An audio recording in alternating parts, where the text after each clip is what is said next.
So there I was, standing at the end of my driveway at 6 in the morning, snow shovel in hand, watching my breath turn to fog in the frozen air, when my neighbor Dave jogged over in his boots and thermal jacket and said, "Gary, you hear what Lorraine's doing now?"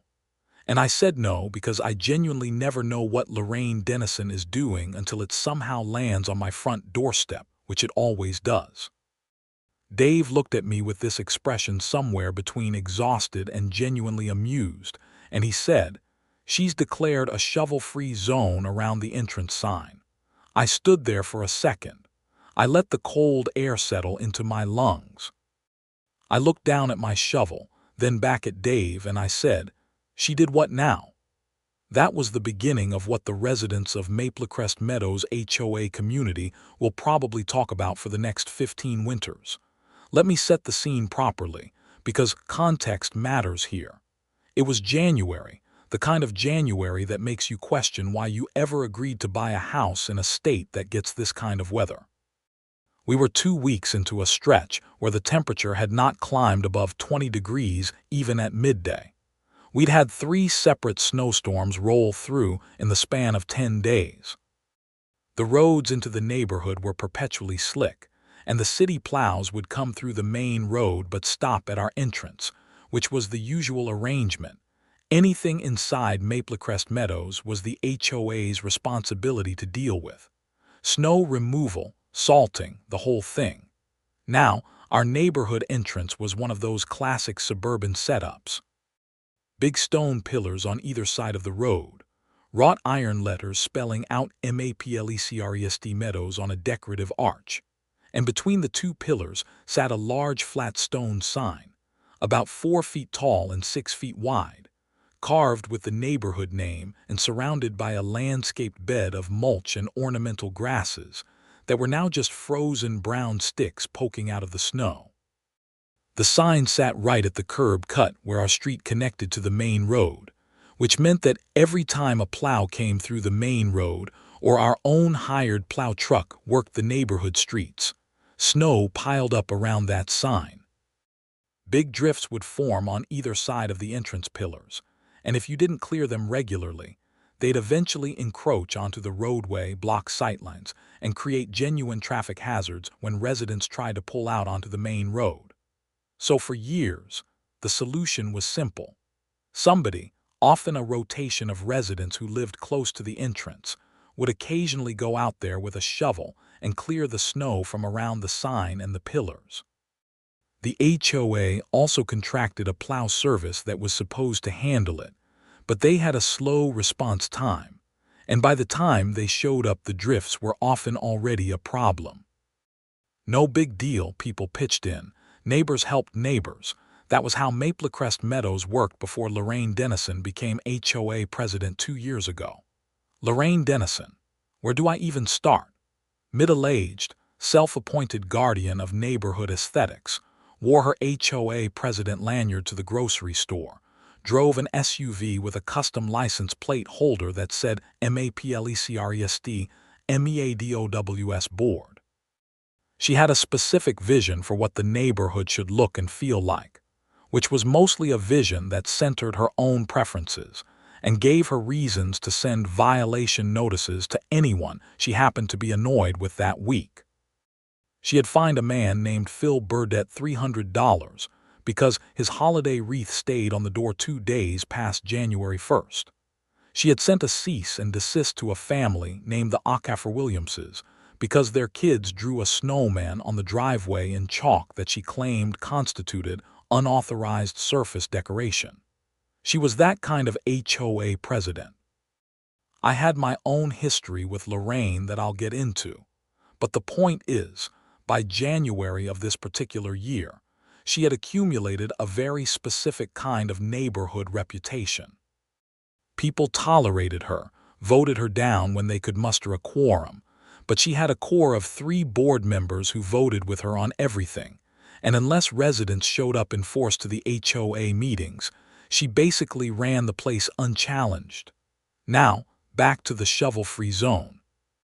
What Lorraine had apparently decided, in the middle of the worst January we'd had in a decade, was that the area immediately surrounding the entrance sign constituted a protected aesthetic zone.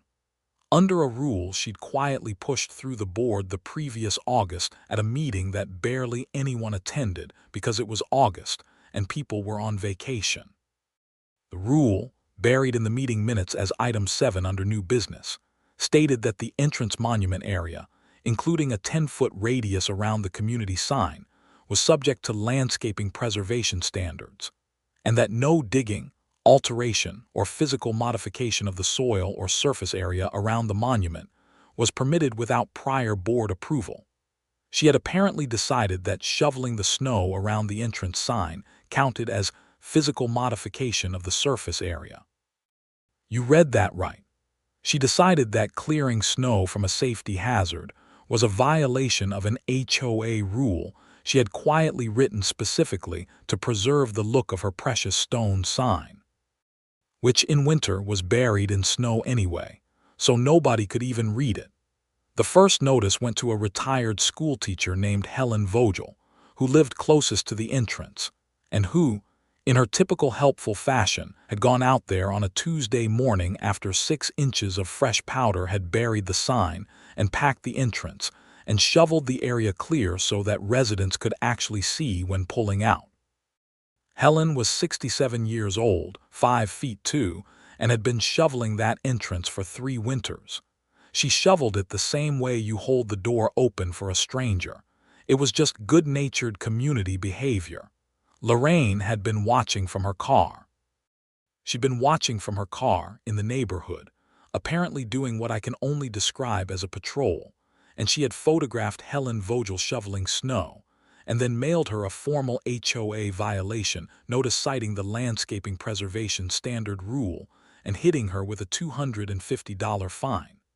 Helen, bless her, had no idea what to do.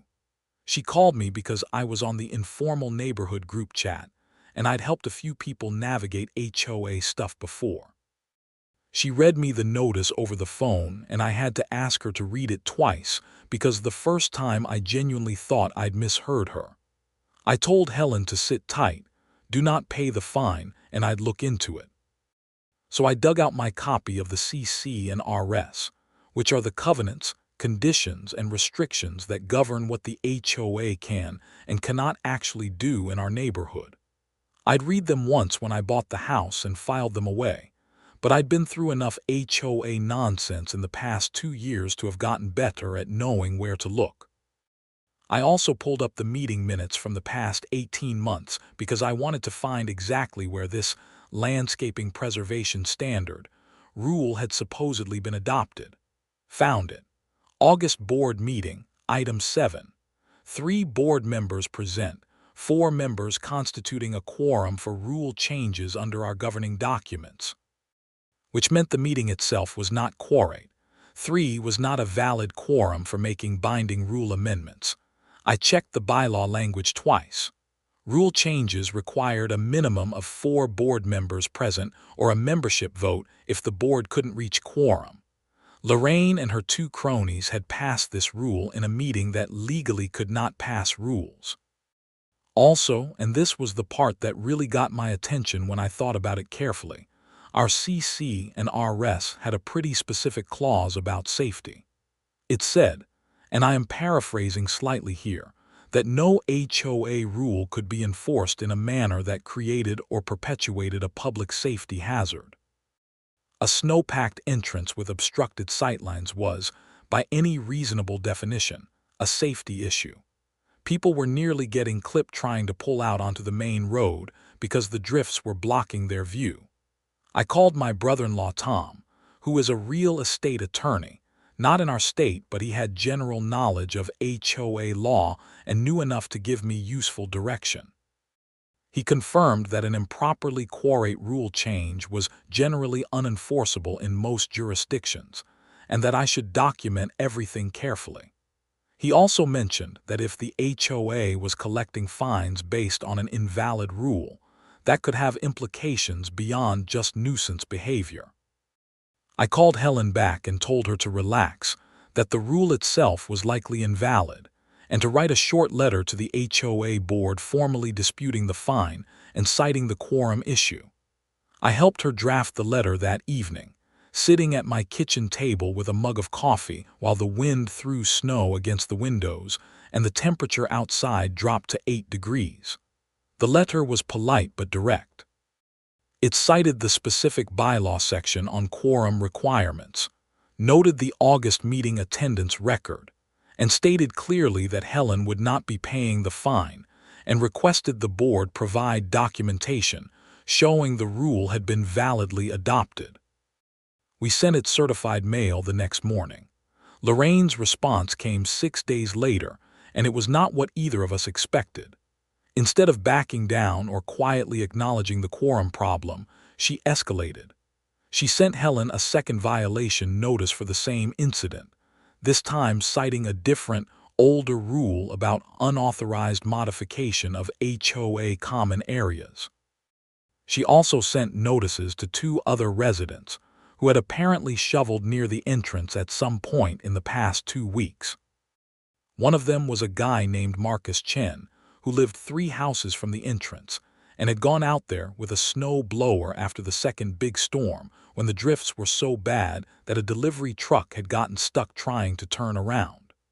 The other was a teenager named Brianna Williams, who was 16 years old and had been shoveling out the entrance as a favor because her dad had asked her to help clear a path for emergency vehicles.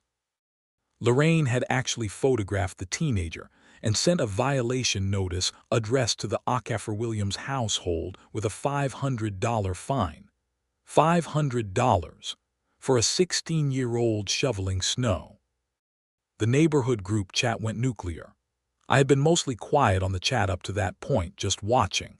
But when Marcus posted the notice he'd received and the Williams family shared Brianna's violation, I typed out a fairly detailed message explaining the quorum issue, the CC and R safety clause, and what I thought our options were. I asked anyone who'd received a notice to not pay anything and to save all documentation. Within 2 hours, 31 people had responded, several of them offering to help organize a response. Dave, who had first tipped me off about all this, turned out to be more useful than I'd anticipated. He worked in facilities management for the county and knew more about property codes and public right-of-way regulations than most people. He pointed out something I hadn't fully considered. The entrance sign and the area immediately around it sat partially in the city's right-of-way easement. The area Lorraine was declaring a shovel-free zone wasn't entirely HOA common property.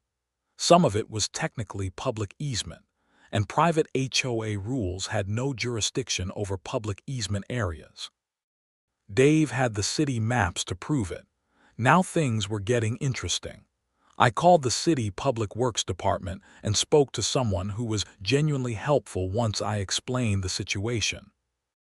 I told him we had an HOA president declaring a portion of a public right-of-way a shovel-free zone during a dangerous winter stretch and that she was fining residents for clearing snow from what was partly city easement.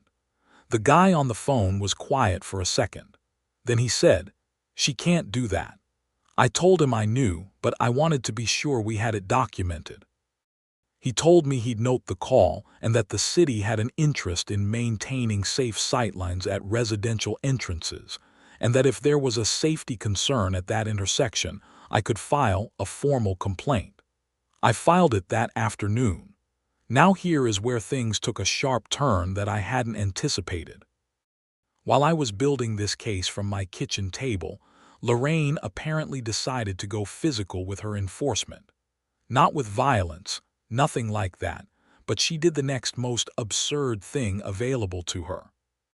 She went to the entrance herself, on a Thursday morning when the temperature was 11 degrees, and she placed stakes with orange tape around the perimeter of the sign area, like a construction zone, with a laminated sign zip-tied to the tape that read, MAPLECREST, MEADOWS HOA Protected Monument Area, no entry violators subject to fine.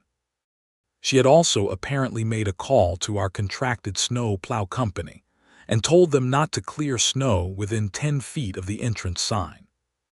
Which meant that the next day, when we got 4 more inches of snow, nobody cleared the entrance. The drifts built up again, and coming home from work that Friday evening, I nearly watched a silver minivan slide into a snowbank trying to get back into the neighborhood because the sightline was completely gone.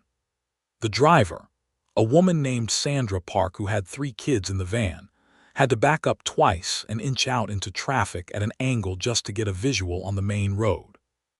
The fact that nobody got hit was genuinely lucky. I sat in my car in my driveway for a minute just breathing. Then I went inside, made myself a cup of coffee, sat down and got organized. I had been keeping notes the whole time, but that evening I formalized everything into a proper document. I listed every violation notice, every date, every amount. I had the August meeting minutes showing the improper quorum. I had my call log with the City Public Works Department. I had Dave's mapping documentation about the easement line.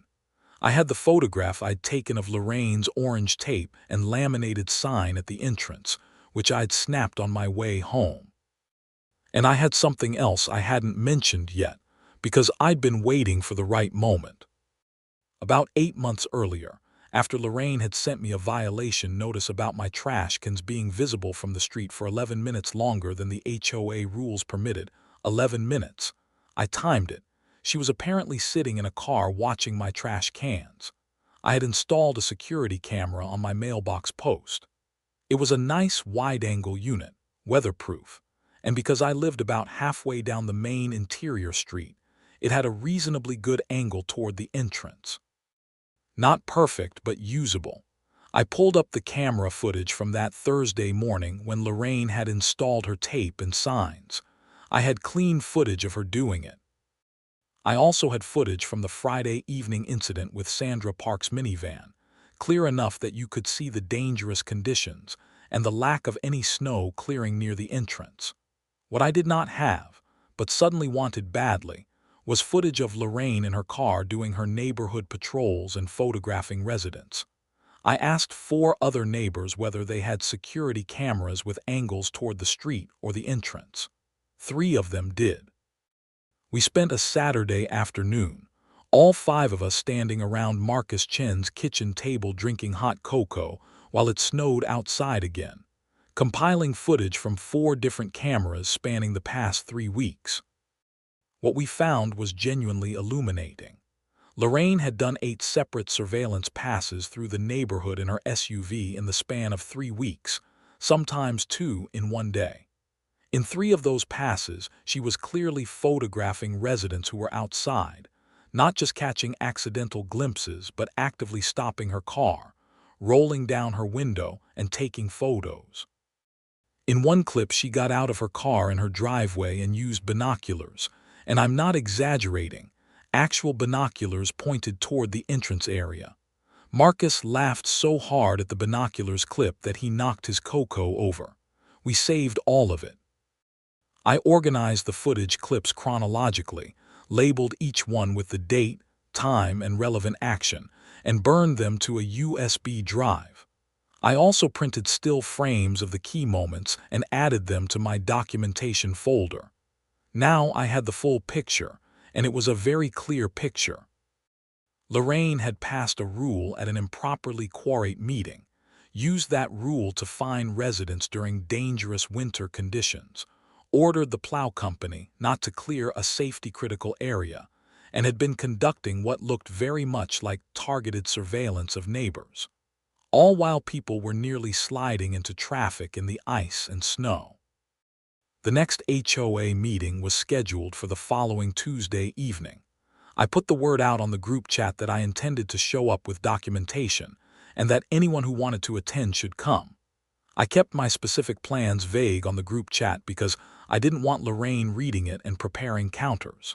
The chat was technically accessible to all HOA members, including board members. Lorraine likely expected a small, manageable gripe session. What she got was 42 residents packed into the community room of our clubhouse on a Tuesday night in January, which was a record attendance for an HOA meeting at Maplecrest Meadows. The room was a bit chaotic at first. People were stamping snow off their boots, filling the rows of folding chairs. The windows were fogged from the body heat, and the heater in the clubhouse was straining audibly because it was 17 degrees outside. Lorraine arrived looking composed, which I give her credit for, because she had to have noticed the attendance. She sat at the folding table at the front with her two board member cronies, Deborah Foss and Roy Alcott, and she had a stack of papers in front of her and her lanyard on and her HOA president expression firmly in place. She called the meeting to order and went through the formalities with crisp efficiency. Approval of previous minutes, treasurer's report, all the usual front matter. Then she moved to new business and immediately tried to address what she called the recent incident of willful violations of the monument preservation standard. I let her finish her opening remarks. She talked for about 4 minutes, framing the whole thing as a matter of neighborhood standards and property values, and the need for residents to respect properly adopted HOA rules. She used the phrase "properly adopted" twice, which I thought was interesting given what I knew about the quorum situation. When she opened the floor for comments, I stood up immediately. I introduced myself for the record, stated my address, and then I asked to present documentation I'd prepared regarding the monument preservation rule. Lorraine gave me the tolerant smile of someone who expects to dismiss you in 90 seconds and said I had 3 minutes to speak, which was the standard public comment period. I said I appreciated that, and then I said I actually needed a bit more time because I had documented evidence of multiple issues that I believed constituted violations, not just of our governing documents but potentially of state law. And I asked the board to allow me to present the full documentation before any vote was taken on the fine notices that were on the agenda. Deborah Foss started to say something about the 3-minute limit, and I said, politely, that residents had the right under our governing documents to present evidence in disputes, and that if the board cut off my presentation, they would be creating additional procedural grounds for legal challenge. I said it calmly and factually, not threateningly, just stating what was true. Lorraine did the smile again, slightly tighter this time, and said she would allow additional time in the interest of full process, which she said in a tone that suggested she found this tedious but winnable. I started with the quorum issue because it was the clearest and most immediately relevant point. I put up the meeting minutes on the screen using the projector the clubhouse had, because Marcus had gotten there early and set it up. August meeting attendance, 3 board members present. Our bylaws, quorum for rule adoption requires 4 board members or a membership vote. The specific bylaw text was on the screen, highlighted, next to the attendance record from the minutes. The room was very quiet. Roy Alcott said the meeting had been properly noticed. I acknowledged that. I said the problem wasn't the notice, it was the attendance. You can properly notice a meeting and still not have a quorum. The rule was not validly adopted. This meant every fine issued under the rule was based on an invalid rule change and was not collectible. Lorraine said that their attorney had reviewed the rule. I asked if she would be willing to share that legal opinion in writing with the board and the residents, because that would be helpful for everyone. She said that wasn't her habit to share legal communications. I said I understood, but I wanted the board to understand that absent written legal confirmation, the board's claim that the rule was valid was contested, and the residents being fined had a strong procedural argument. Then I moved to the second issue, which was the easement line. I put Dave's mapping documentation on the screen. He'd pulled the official city parcel and right-of-way maps, and he had overlaid the boundary of Lorraine's declared monument area on the easement line. It was clearly visible. The orange tape Lorraine had placed extended approximately 4 feet into the city's public right-of-way easement. The HOA had no authority over that portion of the land. Dave walked the room through the map because he knew how to read it better than I did, and he did it clearly and without editorializing. By the time he was done, even Lorraine's two board members were looking at the map with slightly uncertain expressions. I mentioned my call to the city public works department, the date and time, the name of the person I'd spoken with, and the fact that I'd filed a formal complaint regarding the entrance safety conditions. I said the city had already noted the concern and that a site inspection had been requested. At that point, a hand went up in the audience. It was Sandra Park, the woman in the minivan. She stood up and described, in composed but very clear terms, what had happened to her that Friday evening when she tried to exit the neighborhood and couldn't see the main road because of the snow that hadn't been cleared from the entrance area since Lorraine had told the plow company to stop clearing it. She said she had 3 children in the car. She said she'd nearly pulled into traffic blind. She said she wanted the record to reflect that the condition of that entrance was genuinely dangerous. 2 other people in the room said they'd had similar experiences that same week. One of them mentioned that a pizza delivery driver had been stranded trying to turn around near the entrance for 20 minutes before another resident helped push his car free. The room temperature was shifting perceptibly. Lorraine said she'd had the safety of the monument in mind, and that the plow company had been instructed to clear the road surface, just not the monument area.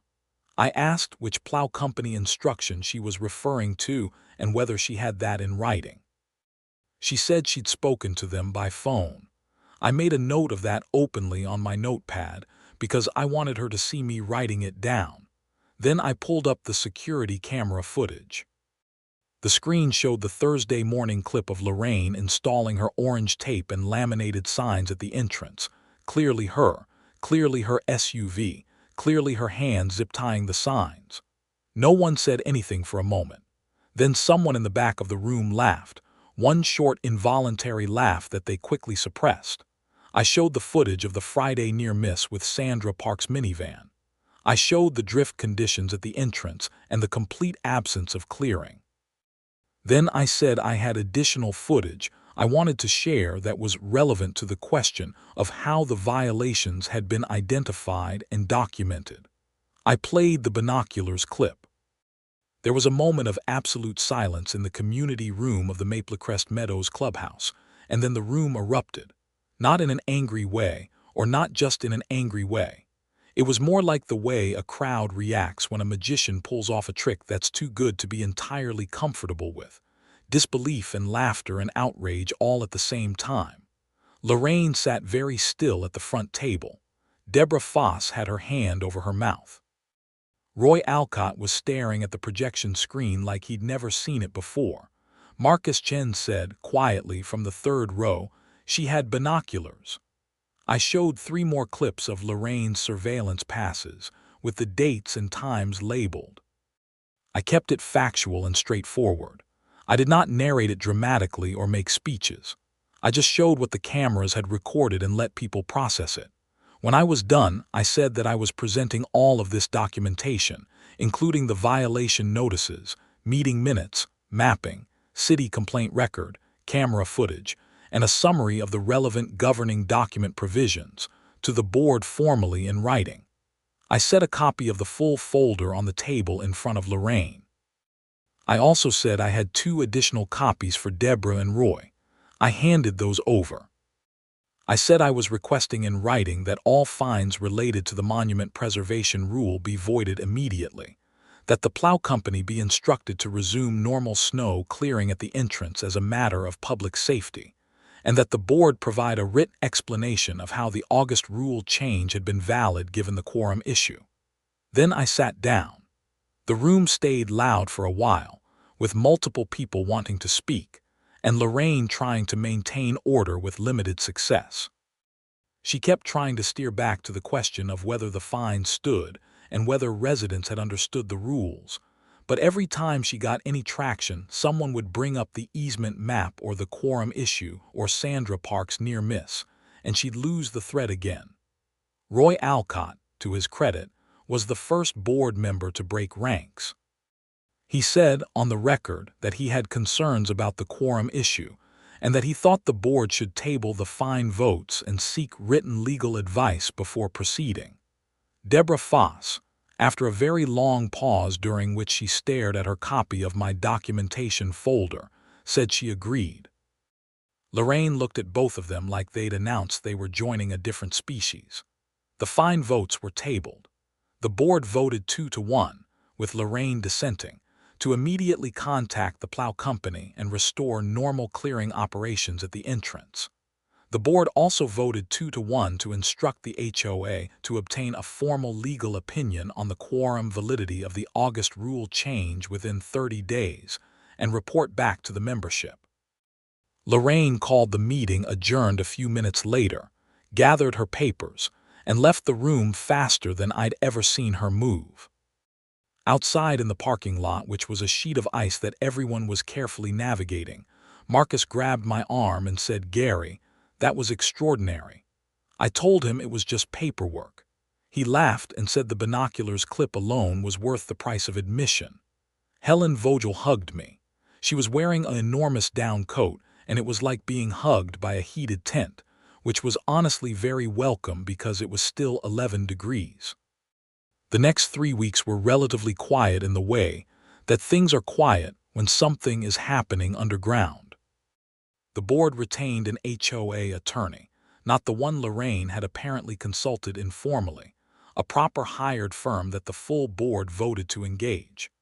That attorney came back with an opinion 2 weeks later, and the opinion was clear. The August rule change was invalid due to quorum deficiency and could not be enforced. All fines issued under it were to be voided.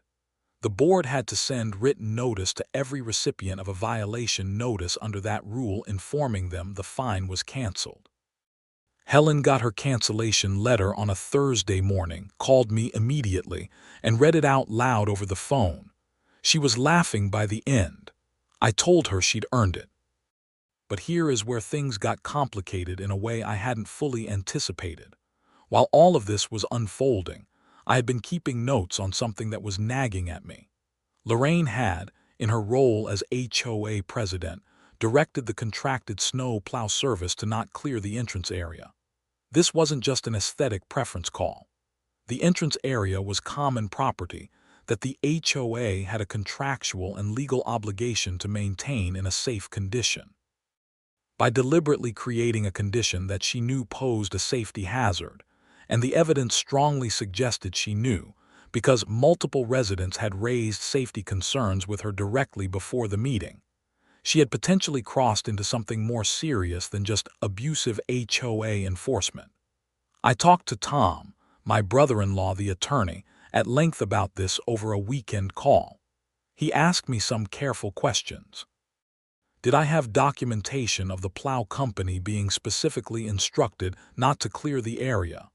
Yes, Lorraine had stated it herself at the HOA meeting, on the record in the minutes I'd kept. Did I have documentation of residents being endangered by the resulting condition?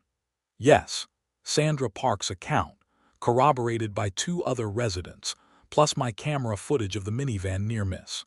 Was there any evidence that Lorraine had received safety complaints prior to ordering the clearance halt? Yes, at least 2 residents had sent written messages to the HOA email address before the meeting, which was a shared inbox that Lorraine controlled as president. Tom said the key question was whether there was any actual property damage or injury. There wasn't, thankfully.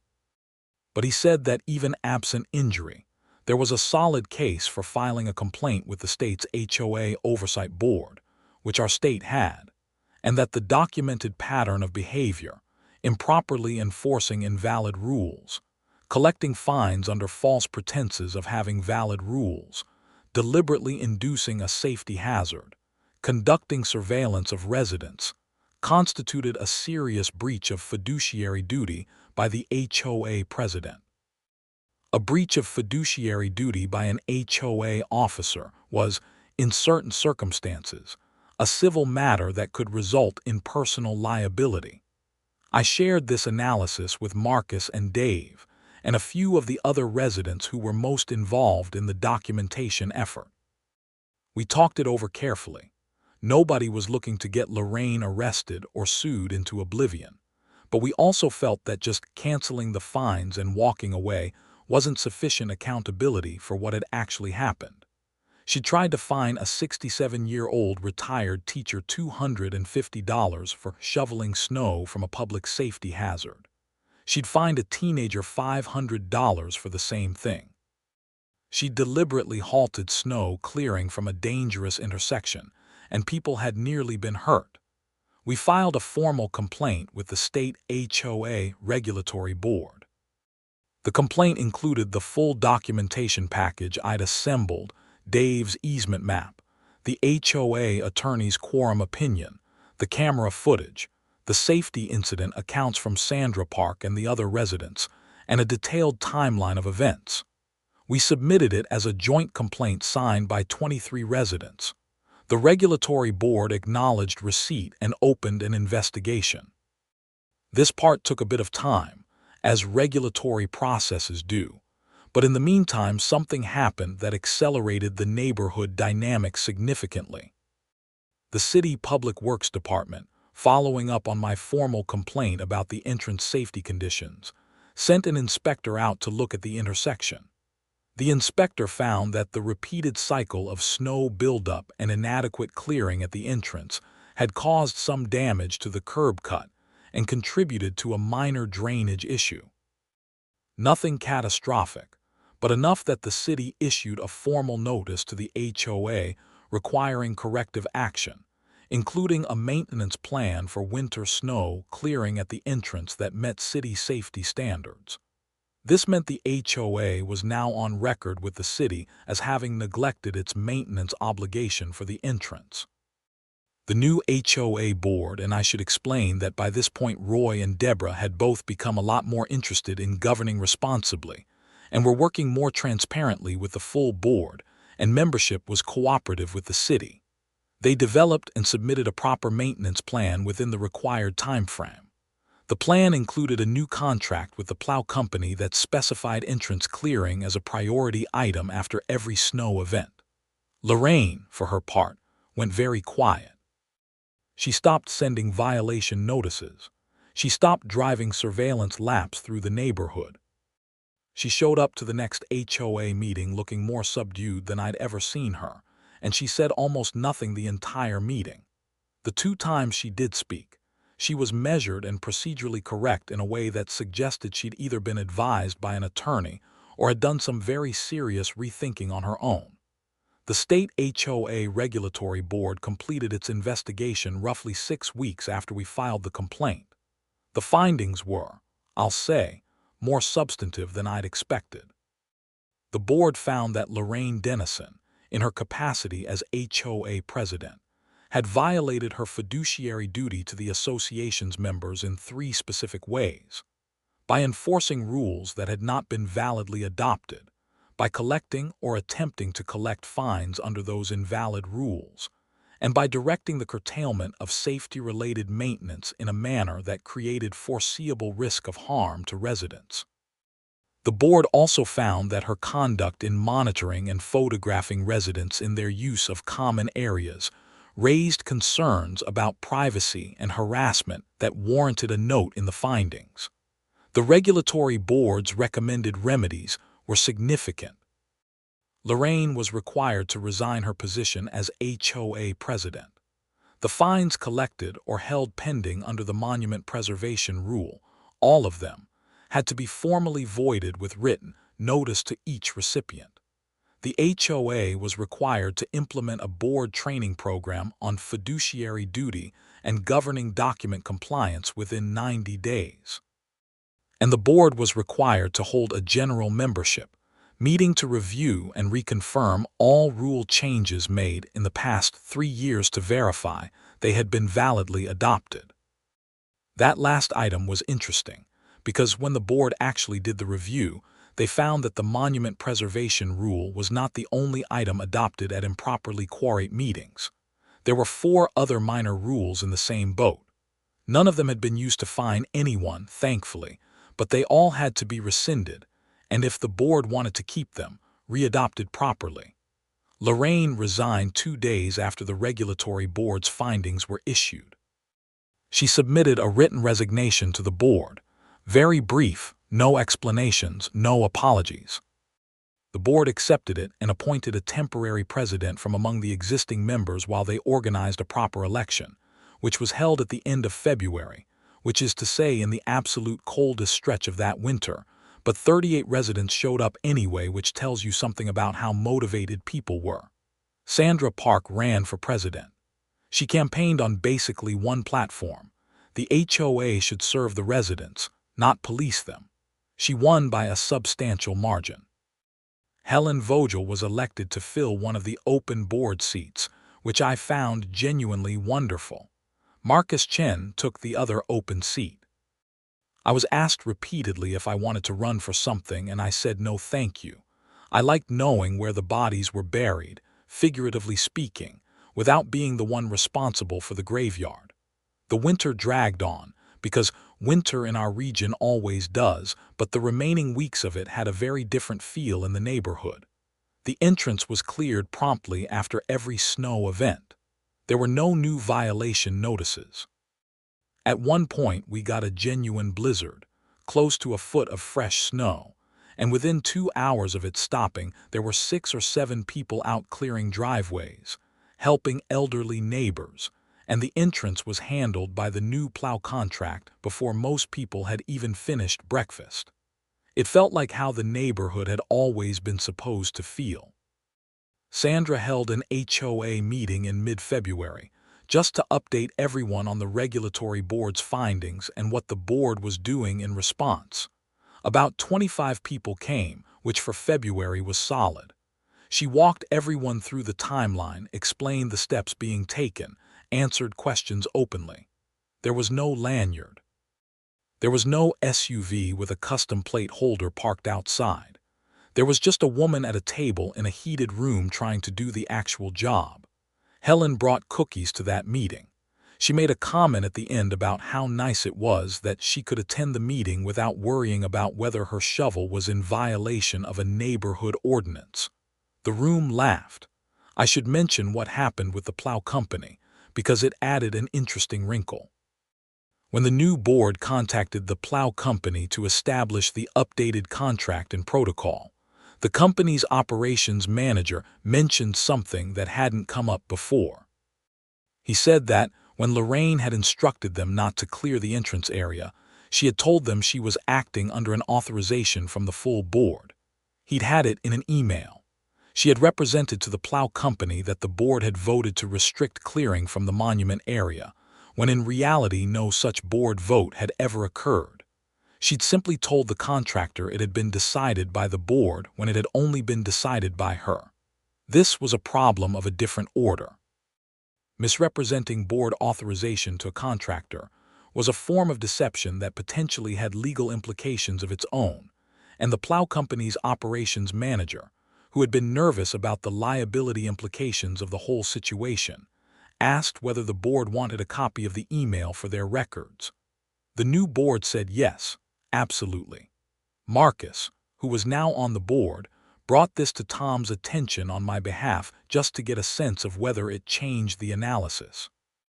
Tom said it was worth being aware of, and that if anything further came of the regulatory matter it would be relevant, but that at the current stage, with Lorraine already having resigned and the regulatory findings issued, the practical question was whether there was any remaining harm to pursue. The residents had been made whole, the fines were voided, the safety issues were corrected, and the HOA was being run responsibly. Pursuing additional civil action against Lorraine personally, absent an actual financial loss to the HOA or residents, was probably more effort than it was worth, and most residents had zero appetite for more conflict. That felt right to me. There's a difference between getting justice and getting revenge, and we'd gotten enough of the former without needing any of the latter. The plow company email did get preserved in the HOA's files as part of the complete documentation record of the incident, and I understand it was noted in the regulatory board's full case file as supplementary evidence. Whether it would ever be relevant again was anybody's guess. There's a bit of a postscript to all of this that I want to include because it feels important. About a month after Lorraine resigned, I was out shoveling my driveway on a Saturday morning. It had snowed about 3 inches overnight, not a heavy snow but the kind that needs dealing with before it compacts into ice. I was about halfway through the driveway when I looked up and saw a familiar car parked on the street about 4 houses down. Lorraine's SUV. She was sitting in it, and for one moment I had a strange flashback to all the footage I'd seen of her doing her surveillance laps. But she wasn't photographing anything. She was just sitting there. I watched for a second, and then she got out of her car and went to her own front door and went inside. She'd been sitting in her own car in front of her own house, probably just come back from somewhere. I felt, and this surprised me slightly, something close to pity. Not for what she'd done, which had genuinely caused people real stress and potential harm, but for whatever it was that made a person want to patrol their neighborhood with binoculars, send violation notices to retired schoolteachers and teenagers, and build a private fiefdom out of a community association. That's not a happy way to live. That's not what you do when you feel good about your place in the world. Whatever was driving that behavior wasn't something I'd want to have in me. I went back to shoveling. The entrance sign, for its part, looked better that winter than it probably had in years, because once people stopped worrying about getting fined for clearing snow around it, they actually took care of it cheerfully. Helen Vogel was back to her rotation of coming out with her shovel after storms, and now instead of getting fined for it, she occasionally got her coffee paid for by grateful neighbors. Marcus snowblowed the entrance area every time he did his own walk. A teenager named Connor from down the street started helping regularly, and had turned it into a bit of a neighborhood celebrity status thing among the kids his age, which was funny and sweet. The carved stone sign at the entrance, MAPLECREST MEADOWS, was always visible now, properly cleared and maintained. It looked the way it was supposed to look. The neighborhood looked the way it was supposed to look, not because someone was enforcing standards with violation notices and surveillance binoculars, but because people who lived somewhere and felt good about it naturally wanted it to be nice. That, I think, was what Lorraine never understood. She thought community standards required enforcement. She thought people needed to be managed. But in my experience, most people just want to live in a place that feels decent and fair, and when you treat them decently and fairly, they mostly act that way back. You don't need binoculars for that. You need trust. The spring thaw came eventually, because it always does. The snow melted, the entrance landscaping came back, the ornamental grasses around the sign put out new shoots in April, and by May the whole area looked genuinely lovely. Sandra had a landscape crew come out and do a proper spring cleanup, which the HOA paid for from its maintenance budget the way it was always supposed to. I walked by the sign one evening in early May just after dinner, and I stopped for a second to look at it. Clean stone, fresh mulch, new green growth around the base, the carved letters crisp and clear, not a single orange stake in sight, not a laminated prohibition sign, not a strand of caution tape. Just the neighborhood sign, doing what neighborhood signs do, welcoming people home.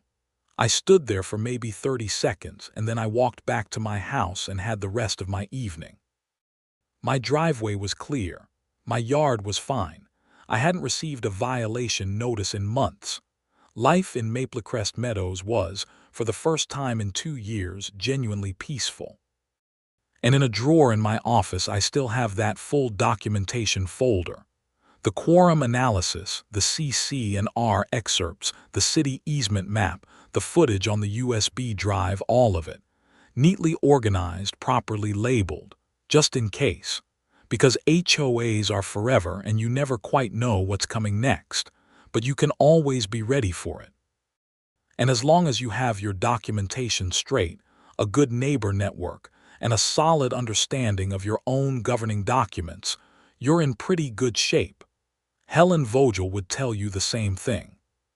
She told me once, over the fence in early spring while we were both checking on our lawns, that the whole experience had made her read the CC and RS cover to cover for the first time, and that it was actually pretty reasonable as a document, and that it mostly just said what any sensible community would already agree to if you asked them nicely. I told her that was the thing about HOA rules. Most of them were fine. It was the people who decided to use them like weapons that caused the problems. She nodded and said, "Well, we sorted that out, didn't we?" And I said, "Yes, I supposed we did." She went back to checking her garden and I went back to checking mine. And the sun was actually warm for the first time since October, and the snow was entirely gone. And from where I was standing, I could just see the top of the entrance sign down the street, solid and quiet in the afternoon light. Sorted out indeed.